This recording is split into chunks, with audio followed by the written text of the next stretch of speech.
Lucy's Lament, A Ghost's Journey. Chapter 1, The Quiet House. The house was quiet, too quiet.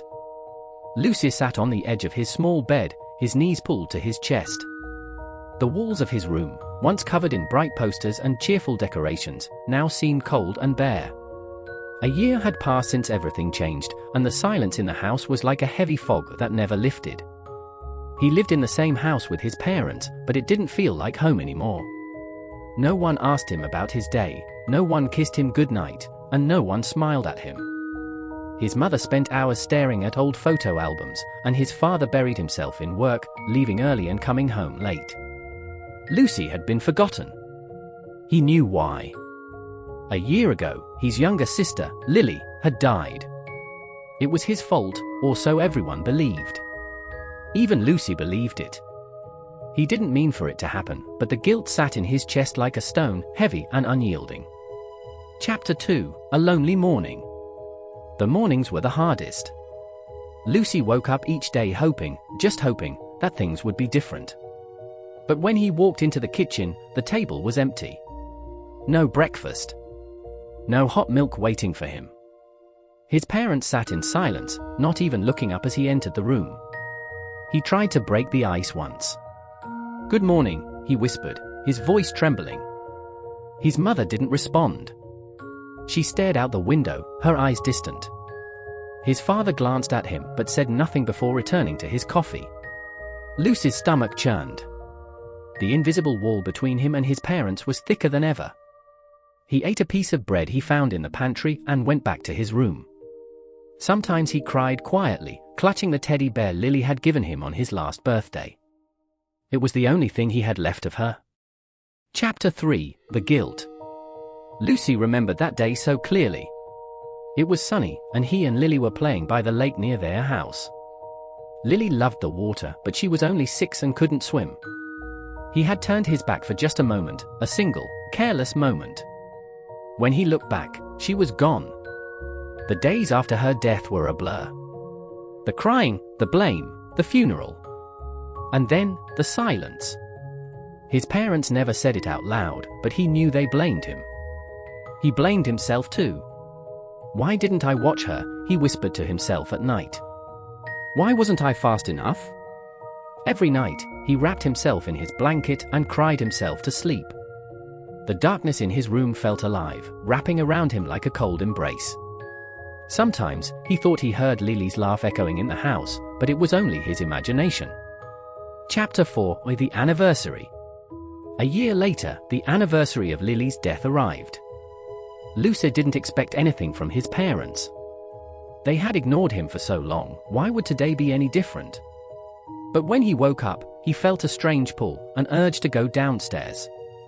He followed the sound of muffled voices to the living room.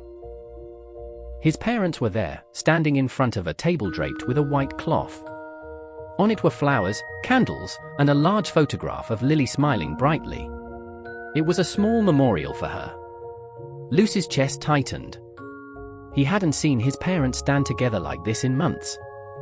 But something else caught his attention. Next to Lily's picture was another photo, a picture of him. His breath hitched. Why was his picture there? Chapter 5, The Revelation. Lucy stepped closer, his hands trembling. The photo showed him from last year, wearing his favorite red sweater. He remembered that day clearly, it was taken just before the accident. His parents lit candles for both pictures. Tears streamed down his mother's face as she whispered, "Our children, we miss you both so much." Both? Lucy's heart raced. What did she mean, both? He looked down at his hands, his body. They felt solid, but something was off. His memories felt blurry, as if pieces were missing. He thought back to the day of Lily's accident. And then it hit him. He remembered running into the water after Lily, desperate to save her. He remembered the cold, the panic, the struggle to pull her to the surface. He remembered his lungs burning, his vision fading. And then, nothing. Lucy stumbled back, his legs giving way. He realized the truth, he hadn't survived that day either. He had died trying to save his sister. Chapter 6, The Ghost in the House. For a year, Lucy had been a ghost, trapped in the house, unaware of his own death. That's why his parents never spoke to him, they couldn't see or hear him. That's why the house felt so cold, so empty. He had been haunting them without knowing it. Tears streamed down his face as he looked at the pictures on the table. He reached out to touch his mother's shoulder, but his hand passed through her. "I'm sorry," he whispered, though he knew she couldn't hear him. "I'm so sorry." His father placed a hand on his mother's shoulder, comforting her. "They're together now," he said softly. "Wherever they are, they're together."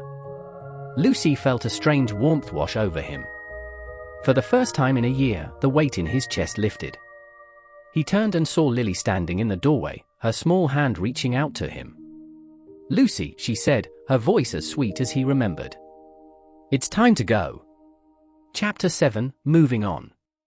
Lucy smiled through his tears and took Lily's hand. Together, they walked toward the light that had appeared in the doorway. It was warm, inviting, and filled with a sense of peace he hadn't felt in so long. As they stepped through, the house grew quieter. The shadows lifted, and the air felt lighter. Lucy looked back one last time, whispering, "Goodbye." His parents sat together in the living room, holding hands. The pain of their loss was still there, but so was the love. For the first time, Lucy knew they would be okay. Epilogue, a new light. The house felt different after that day. The air seemed warmer, the silence less heavy.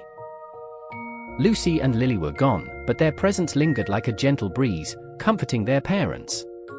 And in the hearts of those left behind, the love of two children would always shine like a beacon in the dark. Vocabulary summary. Guilt, a feeling of responsibility for doing something wrong. Memorial, a ceremony or structure to remember someone who has died. Blur, something unclear or hard to see. Tightened, became more firm or tense. Haunting, a ghostly presence or memory that lingers. Panic, a sudden feeling of fear or anxiety. Revelation, a surprising realization or discovery. Whisper, to speak softly. Solid, firm and not hollow or empty. Peace, a state of calm and tranquility. This emotional ghost story teaches lessons about love, loss, and forgiveness while enhancing vocabulary in a gentle and impactful way.